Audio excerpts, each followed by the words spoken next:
Well, hi, once again.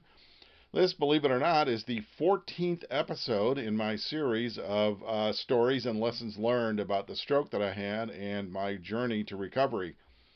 Today, I want to talk again about gratitude. I know episode 3 was about gratitude, but it's a huge subject and something that really can't just be captured in one 4-minute video.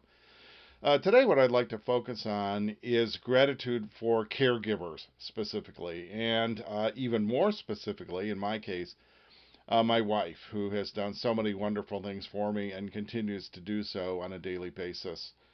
I mean, how can I not be grateful for the innumerable sacrifices she makes for me every day?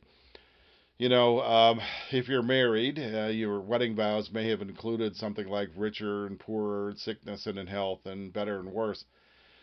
Well, when I had a stroke, guess what? My wife got all three of those, the worse, the poorer, and the sickness, all at once. And guess what? They persist.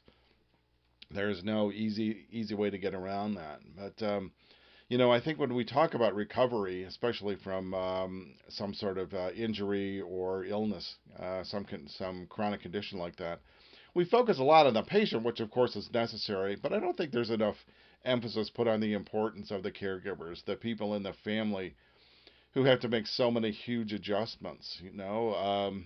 For example, my wife and I love to travel. Well, after I had the stroke, my ability to travel was so greatly reduced. Not to mention the fact that we didn't have a whole lot of money. And it made it really difficult, and so that was a real big disappointment. And we're lucky, speaking of gratitude, that that's the kind of problem we had. A lot of people have a lot more severe problems than that. So, I think in terms of my own gratitude, one of the things I often think about is, especially because I have someone who loves me so much and takes such good care of me, I think, I wonder how many people around the world would look at my circumstance and they'd trade places with me in a heartbeat. For all my loss of mobility and the kind of end of my career and that, I still have so much to be grateful for. Again, especially a wife who loves me and takes care of me. And I've seen other examples in other relationships where a family member, a sibling, or a son or daughter, or someone really steps in and helps out with so many things that can be so frustrating for everybody involved. You probably heard me say before that things that were so incredibly easy become so incredibly difficult, and that's so incredibly frustrating at so many levels. So that can really add a lot of stress in life, of course.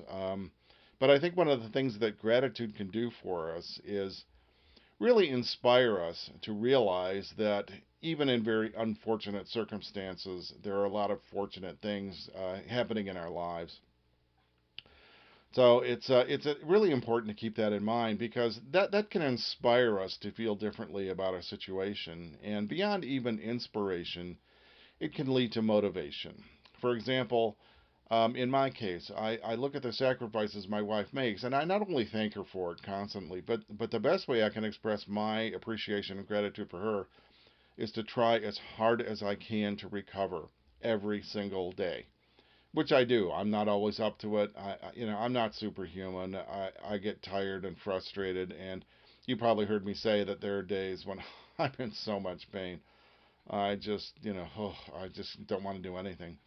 But I do feel motivated to try my very best as much as I can because how ungrateful would it be of me to see this woman whom I love so much make so many sacrifices and not do my utmost to be worthy of that. No, and when it comes to stress, it adds a lot of stress in a relationship, and I guess I'm extremely fortunate that my wife and we get along extremely well. So we're both very lucky about that. But kind of as an aside, I'm reading a book about mindfulness and how to attain it and how to use it as a stress reducer. And I'm really just getting into the book. But I got curious and I went to the index of the book and I looked up the word gratitude. And you know what? It's barely in the book. This is a book of over 600 pages, and there's two references to gratitude, and they're both kind of on a tangent to the purpose of the book. And well, if you want Scott's 5-minute stress reduction technique, I would say increase your gratitude, and I believe it will reduce your stress. Because instead of worrying about all the things you don't have or that aren't going right or that seem wrong in your life or wrong in the world, start taking an inventory of what is right and what you do have and what's good. And I think your stress level will come down. I know it has for me. I certainly hope it works for you. So once again, thanks for watching. And as always, I solicit comments and input. Feel free to email me and leave comments here. And I look forward to talking to you again in the next episode. Thanks again.